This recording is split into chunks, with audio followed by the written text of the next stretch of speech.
there, fellow marketers. Professor Wolters here, and today we're going to talk about selecting a brand name for your products, services, firms, paintings in your house. This is Marie Antoinette, huh?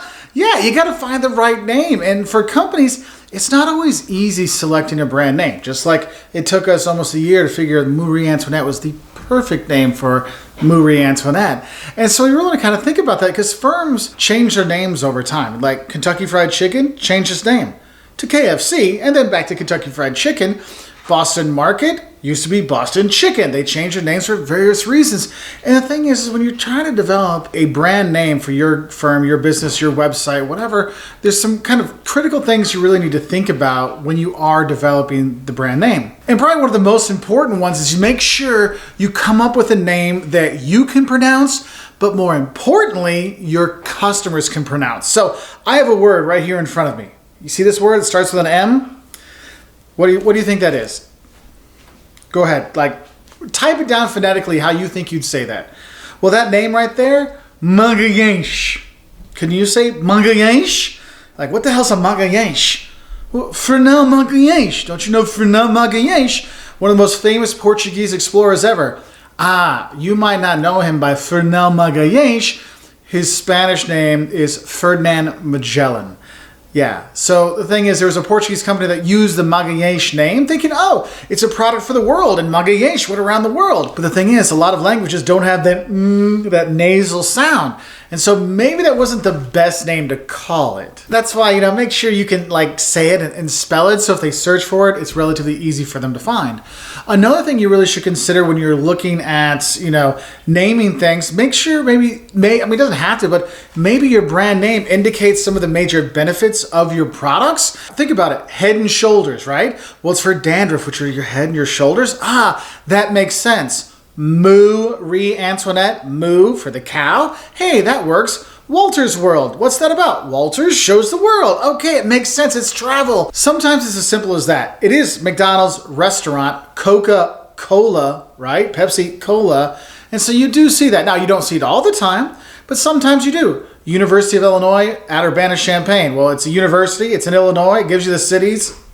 Okay, you got some of the benefits on there. So sometimes you can do that to make it a bit easier to come up with some of your names. So think of some of the things that your product actually does or your service actually offers. That might be something to use. And the thing is, you want to make sure the brand name that you're coming up with is unique and distinctive from your competition. There's a movie Coming to America, and there's McDonald's. They had McDougal's, and it was so close that the joke in the movie was that McDonald's was trying to sue them or something like that. It's like, look, you want to distinguish yourself different enough because there's In-N-Out Burger, but you don't want Out and In Burger. It's like, well, that confuses. Which one are we going to?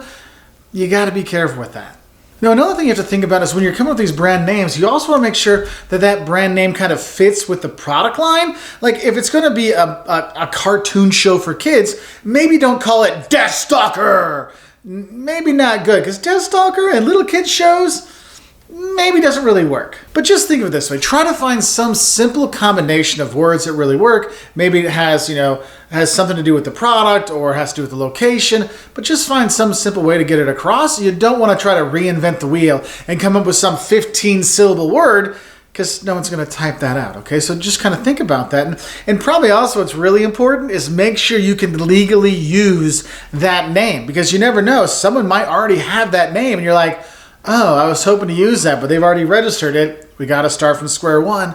That's why you take time to make sure everything works before you announce the name of your company or your brand.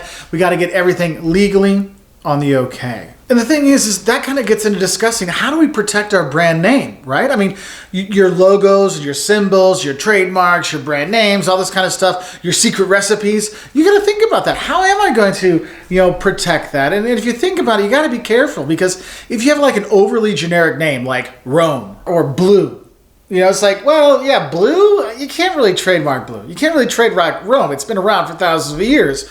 So what you'll see is, years ago, there was Taylor Swift had Taylor Swift's Red, right? It wasn't red, it was Taylor Swift's Red, and that is what was trademarked. That was the thing there, is the Taylor Swift's Red. And so you got to be careful using anything too generic because it's going to be hard to defend that. And you might not even get the trademark on that. And going along with that, just in general, like geographic places and family names, sometimes those can be a little bit more difficult to kind of protect because, hey, my last name's Wolters, so why should I be able to use it? I mean, there's Wolters Pilsner from Braunschweig, Germany, but I'm Wolters World. I do my stuff here. There was a Wolters travel company in Germany back in the day. Heck, there used to be Wolters Tobacco. I mean, we had all kinds of stuff. Not my family, but there's lots of different Wolters out there, so sometimes it's hard to keep those names kind of protected. So that's why you end up coming up with things like Microsoft and things like that. And the thing is, you want to protect your name, and maybe you could get lucky and your product becomes synonymous with your industry, like Xerox and Rollerblade. But the thing is back in the day, we didn't say make copies, we said make Xeroxes, but not every Xerox copy we made was from a Xerox machine. And how many of you had rollerblades as a kid?